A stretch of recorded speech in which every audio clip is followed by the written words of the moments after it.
What's up, everyone? NanMans here, and we're back with some more modern action, and this time back with some more 2015 modern action. We've got Grixis Delver versus Jund, some classic decks to showcase in this week's episode here, and already we got the namesake of the deck popping up here on the right-hand side of the screen. So let's talk a little bit about what these decks can do as we get into this match. Of course, this was recorded up at the beginning of April for our tournament that we got to attend. It was the Sears charity event to help raise money for charity, which was awesome.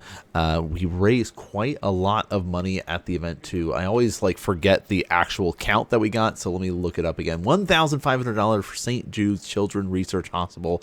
So awesome to be able to see such a great event. So many players participated in it. 31 players came out to play 2015 Modern. So let's do a snapshot and talk a little bit about the decks here. So Grixis Delver. Delver is such an iconic deck.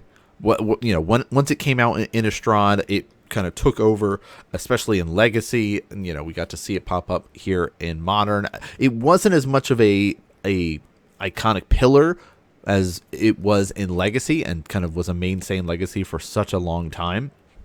But it's still, it's a really cool tempo-based deck that you have this little 1/1 human that flips into a 3/2 flying insectoid horror there. I think it's a horror, maybe not. But anyway, it flips if you have an instant or sorcery on the top of your library, reveal it, and get to do the whole little flippy thing there. So it is kind of, let's chip away at our opponent. We're utilizing blue spells to help us get some card advantage. We're right here. Here's a remand. So fake counter, basically it says it's delay. Put this back in your hand. I'm going to draw a card. So we'll see if that is going to be maybe my opponent got stuck on one land and I can just sort of delay him a little bit.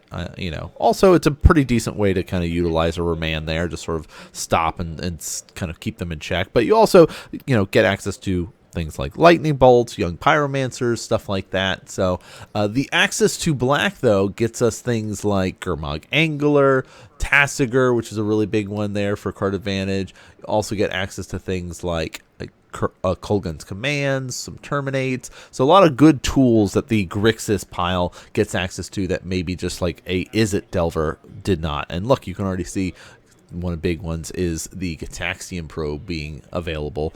One of those banned in current Modern, but still legal in the 2015 format.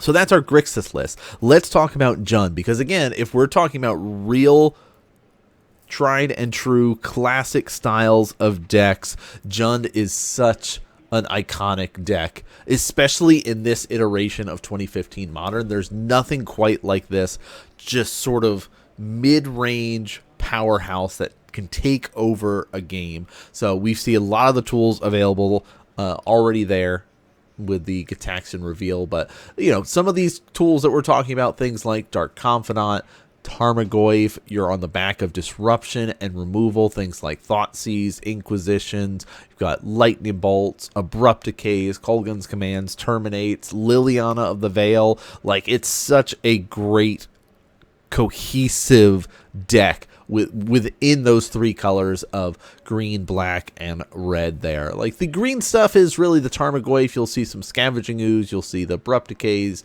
Maelstrom Pulse, things like that. But it is a really cool, really powerful deck to see. So this is definitely going to be a lot of the players kind of thinking through their turns, really planning out how they're going to be setting things up, because it is such a integral matchup of I need to set up for some removal, I need to set up for the little bit of card advantage that I can do to kind of get me the edge in this match. And you don't want to put yourself in a position where you're going to overcommit. It is going to be a lot of, okay, how much information can I gather off of things like Gitaxian Probe, off the Inquisitions, right? This little bit to kind of edge myself out to be able to put myself in the best possible position there. But of course, if you guys are liking this 2015 coverage, we are going to be continuing up with it all the way up until June for at least for the 2015 tournament that we got to participate in, so you guys can see all those every single Monday. If you want to see present day Modern, that is of course every Thursday, and then we have our sprinkling of content on the weekends for you to be able to enjoy. So lots of great content over on the channel here. But Tassiger are going to get delved out and put onto the battlefield. We're in this actually important moment here of deciding what we want to make sure is still in the graveyard here because of the mill ability, right? The activation here, pay 4, mill 2 cards, return a non-land card of your opponent's choice. That is very important to note, is you don't get a pick. On the other side, we get a delve of our own into a Gurmag Angler. So bit of a big fish coming out here, 5/5, a little bit better than the 4/5 there. So definitely really, really helpful and useful. And you'll see a lot of the stuff in the Grixis Delver list, very similar to old school Grixis Death Shadow. The only difference is this list, like Death Shadow really wasn't a thing before Fatal Push. Fatal Push really pushed the deck into existence and helped kind of utilize the power of the deck, where up to this point, you know, players would be testing out, okay, maybe I'll do like a twin package with black, or maybe I'll do like a Grixis Delver, right? And we'll do these sort of different avenues to go, but basically a lot of the tools exist for the list. But, you know, you could sub out the Delver and put in Death Shadow in its place. Do a couple other tweaks, too, like add some Thought Seizes, some other ways to lose some life. But, yeah, we are in, you know, again, Inquisition coming out. Strip away the Snapcaster Mage here. Terminate's going to answer the Gurmag Angler. And now we'll push for 4 damage here.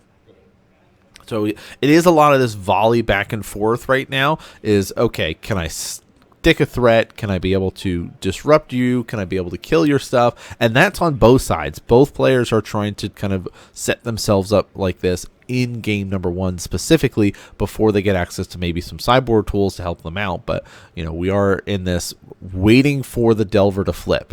That's the moment we're in here, and that's going to kind of push that advantage meter further onto the Jund side with, you know, they're sitting there with 13 life. They've got Tasigur chipping away.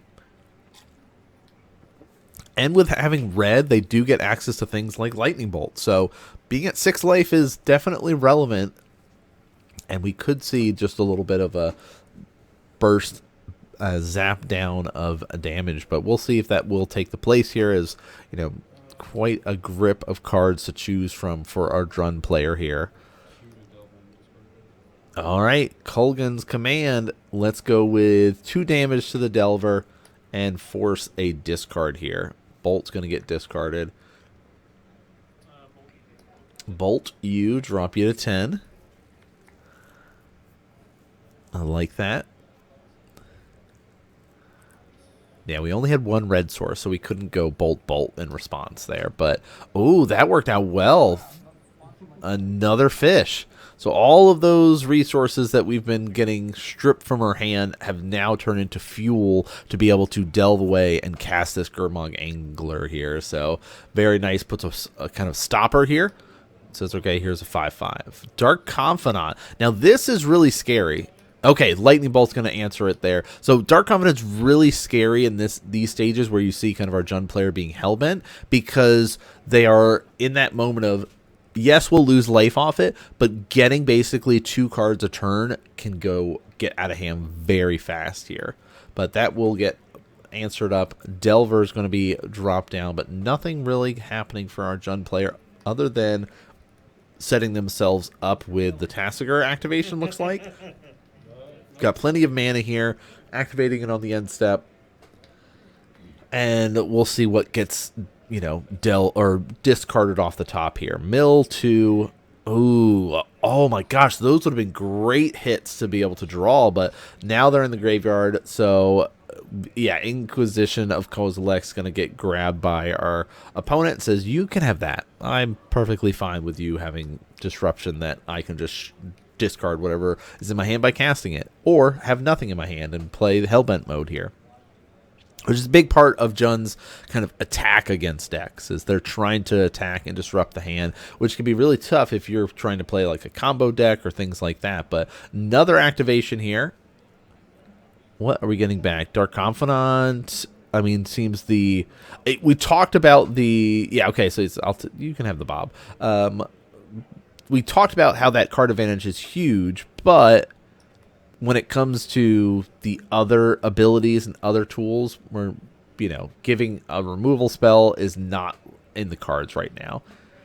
Very likely it is a possibility next turn, but ooh, flipping the Delver, Gataxian Probe.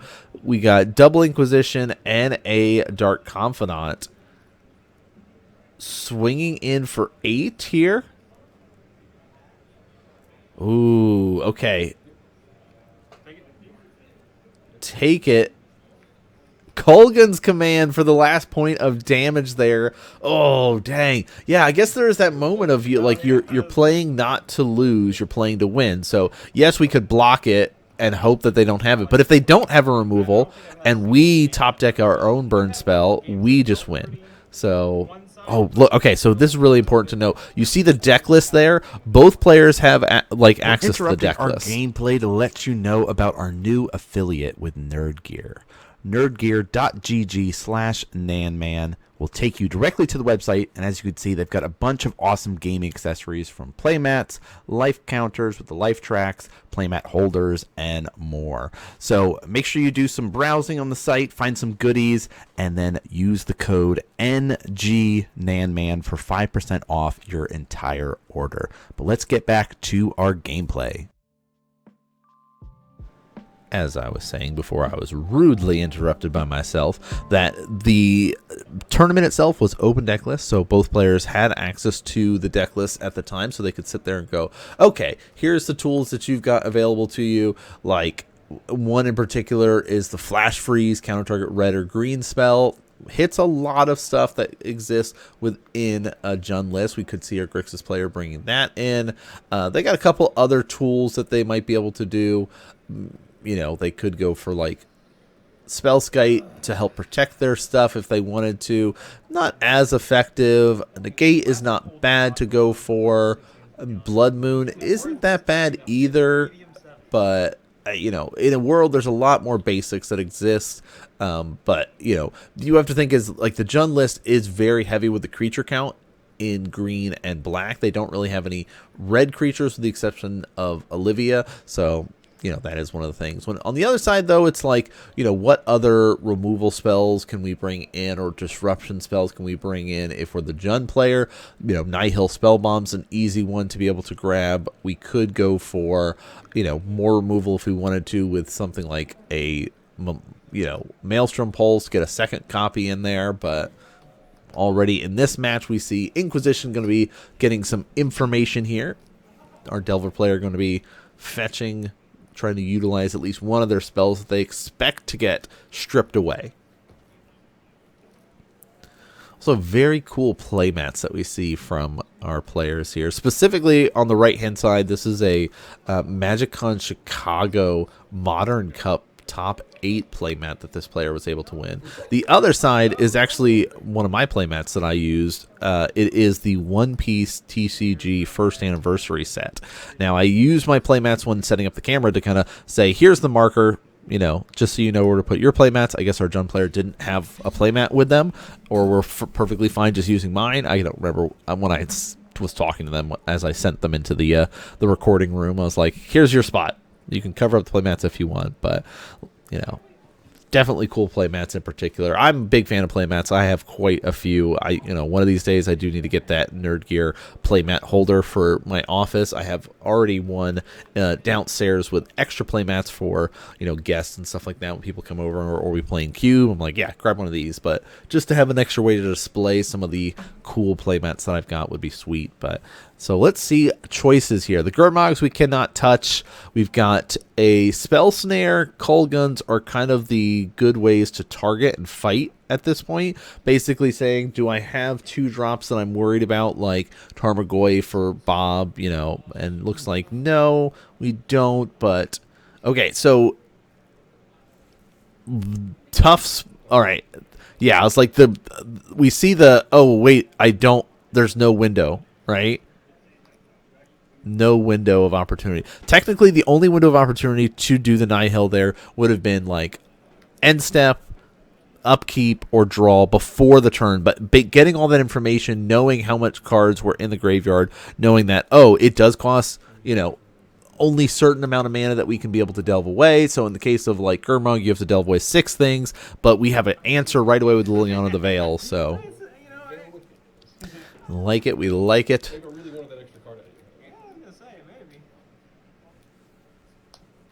All right, another setup here, Serum Visions.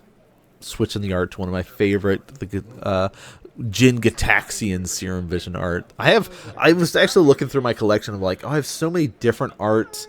Like I have that art, I've got the original art, I've got like the promo one, if you know, you know. So lots of different art versions of Serum Visions because that was pre, you know, the time of players utilizing preordains and things like that because they were banned at the time.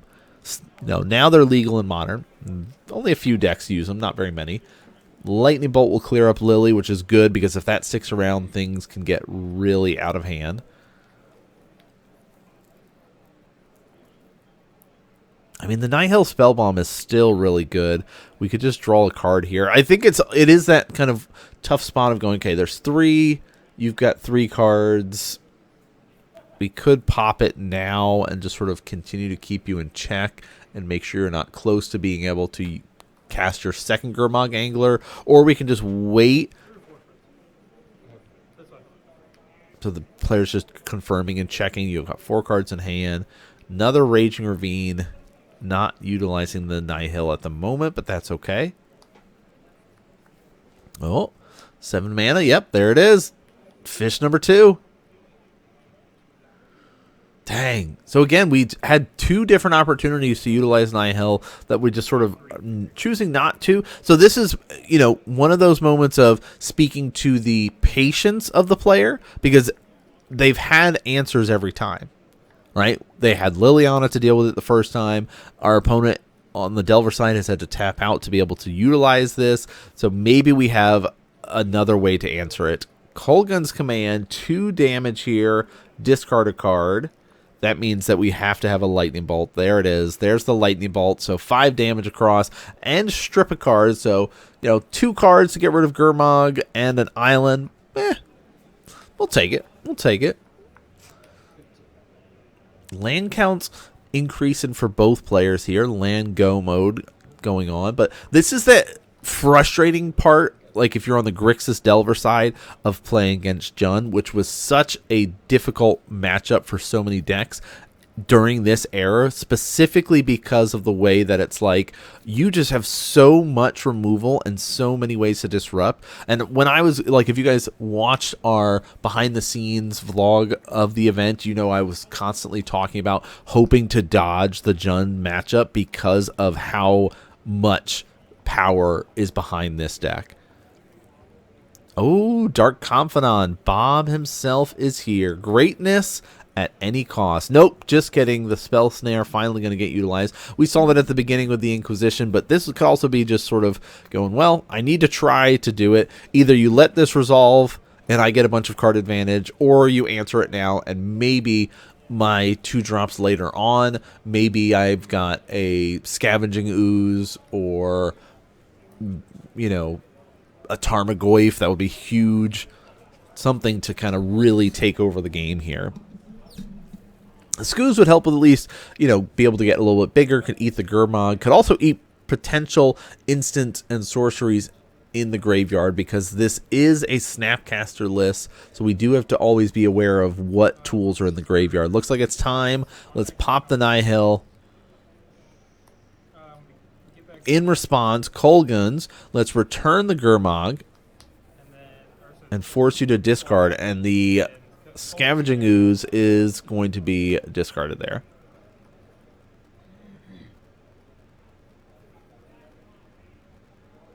Oh, all right, you saw that? He goes, wait a minute, I already drew. All right, this was for the Nihil. This was for turn. This is my... Yeah, all right, cool. Got it all figured out. You know, Skoos coming out here. Another Spell Snare. Oh, there's the Goyf we were talking about. So, double Spell Snares, but the Goyf is here. How big is... We do have a Tarmogoyf dice. Sadly, the players did not utilize it at this time, but we will let you know soon how big it is, because there is a lot of things in the graveyard here. Raging Ravine going to get activated, and we got big beats coming across. Of course, Raging Ravine does get a +1 counter, and now we get the confirmation: land, sorcery, creature, planeswalker, instant, and artifact. A 6 6, 7 coming across. Sadly, the players didn't use the Tarma dice. We have a nice big metal one that we keep with all of the other big dice that you guys get to see on camera. Next time, we'll make sure to point it out. I also didn't know what the matchups were going into the rounds, and we've been pretty lucky that they've all been pretty much different decks so far, but, you know, definitely very cool to see so many different decks from the era, because there are some really cool and diverse decks that exist. Oh, fish number 3 this matchup. Gurmag Angler as a 5/5 is pretty scary. Now, it is not bigger than that Tarmogoyf and not bigger than this Raging Ravine. They would have to trade, and looks like that is the debate here. Yep, let's go for it. Dropping to 6. Land go. Can we stabilize here? Now passing. We'll fetch.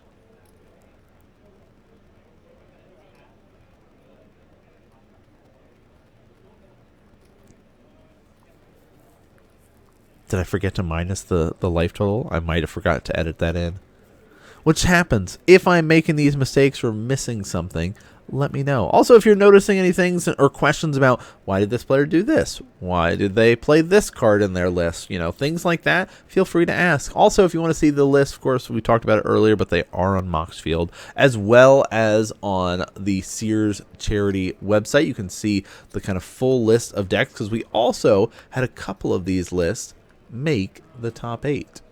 So a little bit of a spoiler alert in that regard, but the event, of course, had 5 rounds of regular play, and then okay, so we said I'm going to cast my Snapcaster Mage. Did it almost preemptively there, because it's like, oh, I thought you were going to do your Inquisition again, but no, I'm going to activate this Raging Ravine, and big beats come across, tried to block, not enough, tied up 1-1 here, getting ready to go into game number 3 there. But we definitely got to see some sideboard cards come up from our Jund player in particular. They were able to utilize those Nihil spell bombs there. I don't think we got to see any tools really from our Grixis Delver player, but they might not. I don't know. I still kind of feel like bringing in the spell skites would help, like especially in those moments where you're like just basically batting back and dealing with all this. Like in this case right here,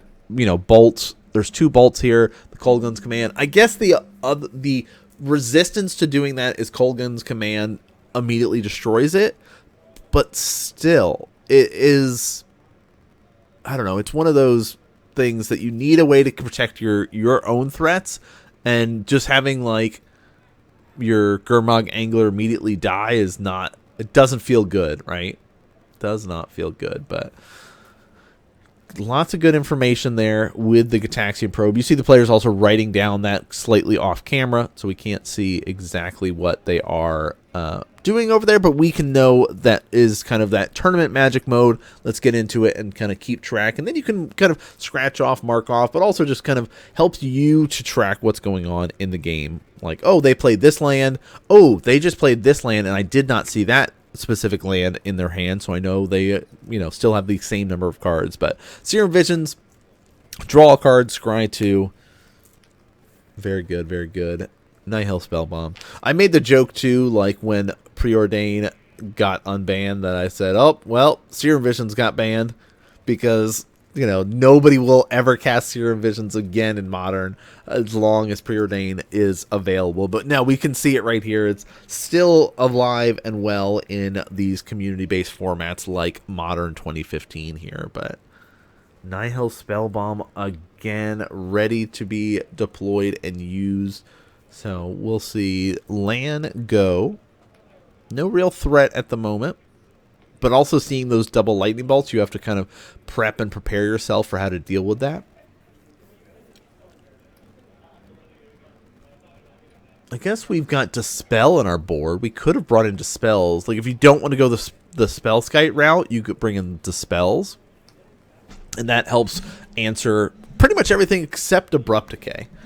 Right? You can't dispel that because Abrupt Decay can't be countered, but the rest of those, like Maelstrom Pulse, Kolgun's Commands, Lightning Bolts, those things can at least get targeted with it. All right, another setup turn, Serum Visions. Yeah, it's tough when you go from Preordained to back to Sear and Visions, because you get so used to scrying before the draw to going, oh, I just get this, and then I try to set up my next 2 turns, right? It's just, it feels very different in comparison. So even the players are talking about, I was thinking about Preordained again. All right, we're looking for a threat here, looking for a way to set ourselves up and progress our own game plan. Because right now it's just sort of been land go and letting our opponent kind of dictate things, especially with that Nihil to kind of keep our Gurmogs from being able to be cast.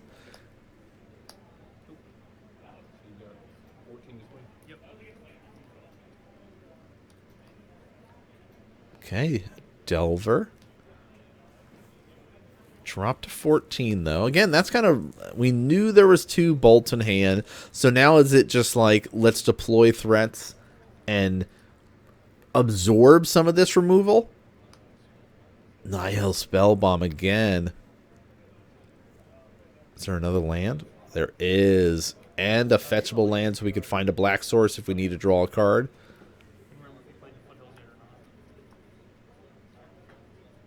All right. Got our own land, Polluted Delta.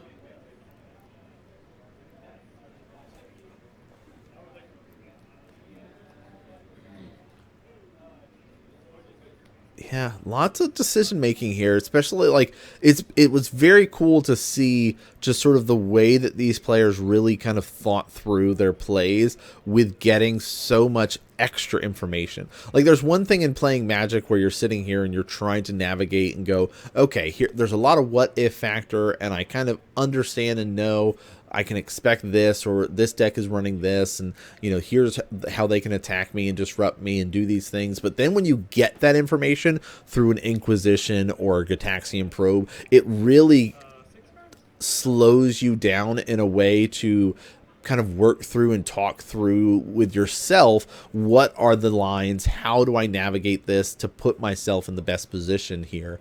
And speaking of getting that information, Thoughtseize is going to get cast for our Jund player here. Our Delver player, very good about kind of reacting to any of this disruption, knowing ahead of time, going, yep, this is what you're going to attack. This is one of the best cards that I've got in my hand. How can I deploy it and utilize it before it just gets stripped away for the price of for free, actually. Well, 2 life, but you know what I mean.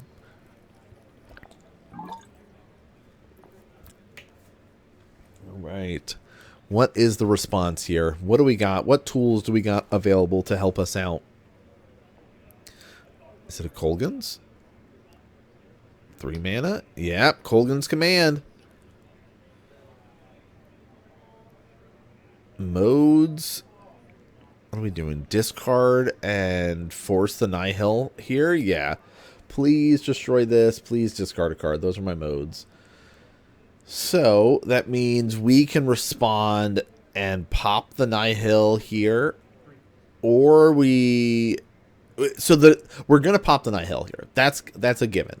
But the question is, are we going to take a turn off from our mana potentially?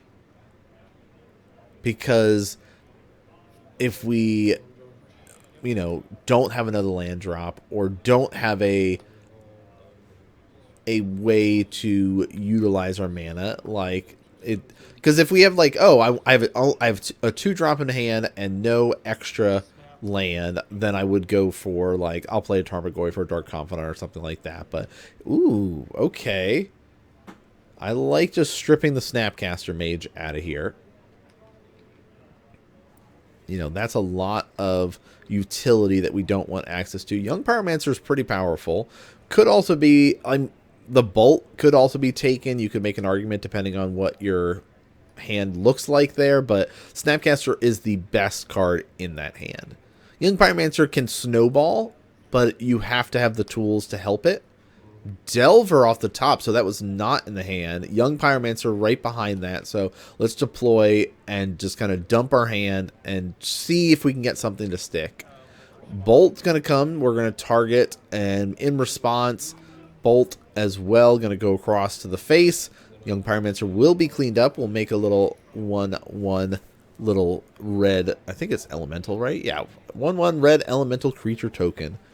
Will our player decide to use the awesome infinite tokens and draw something sweet? We've seen them get utilized in round 1. We're seeing them get utilized in round 3. So shout out to infinite tokens. Amazing little piece of magic adjacent products there that can help make your games just a little bit more fun and enjoyable, especially if you're playing, you know, in an event like this, or playing Commander, Cube, whatever other formats you might like, because, you know, I'm a big fan of Cube. Speaking of Cube, we do have a Pokemon Cube building video coming up soon to show off more. We're getting closer and closer to a completed Pokemon Cube. A little project that we decided to start, just going to have fun with our base to fossil, basically cards that we've had lying around and collecting, because we used to have a bunch of decks with that. But all right, fetching basic forest here. I don't know, the cards and like the lands that we're seeing from players and their choices is definitely very cool. Lily, -2, get rid of that elemental. Will the Delver flip? Do we get a flip? Yay! And a Kolgun's command. That's really nice. 3/2 flying insectal aberration. No, it's just a human insect. It's not a horror. I thought it was a horror earlier for some reason. Oh, but Terminate's going to get utilized there before combat, so no actually way to kill Lily with combat damage. We've got to resort to our Kolgun's command, and I like that. We're going to return our Snapcaster Mage and be set up here to redeploy and reutilize our graveyard tools. 2 cards in our Jund player's hand. You see this sort of debate. They go, I know what's in your hand. It's a Snapcaster. Do I go for damage? Like, they're hovering 4 because the Raging Ravine. And now they pivot. Kolgun's command. Oh, they found a discard. 2 damage and make you discard. Okay, our Delver player starts debating about, I probably should have just got the Delver and just played it. But it wouldn't have mattered there because we would have just done 2 damage to the Delver and returned something from our graveyard potentially. I guess there's no creature there. There's the Raging Ravine. Activate. Of course, put a +1 counter. So we talked about this last round in round 2 about utilizing things like Ghost Quarter and Tectonic Edge. It's because of these moments here where there's no Fatal Push in the format. Fatal Push really shut down all the man lands that existed up to this point because, oh, I just 1 black, destroy your land, right? Where these are where the games get closed out, and there's the handshake. We see it there, closing out the game here in game number 3, utilizing that Raging Ravine, like where it's like, I've spent all this disruption, I've spent all this removal, and now the coast is clear. I can start beating you with this.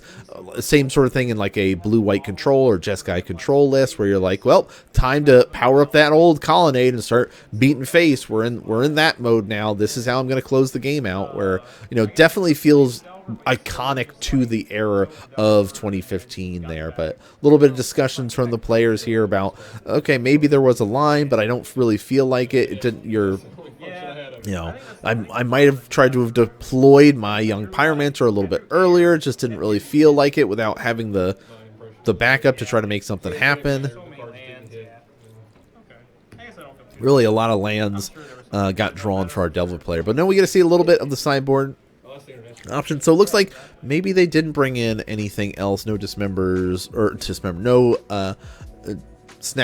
dispels or spell skites, but maybe, I don't know, we cut it a little bit early there. But I hope you guys enjoyed this one. More 2015 action coming up soon, but that's going to do it for us here today. Thanks so much for tuning in and watching, y'all, and I'll see you all next game.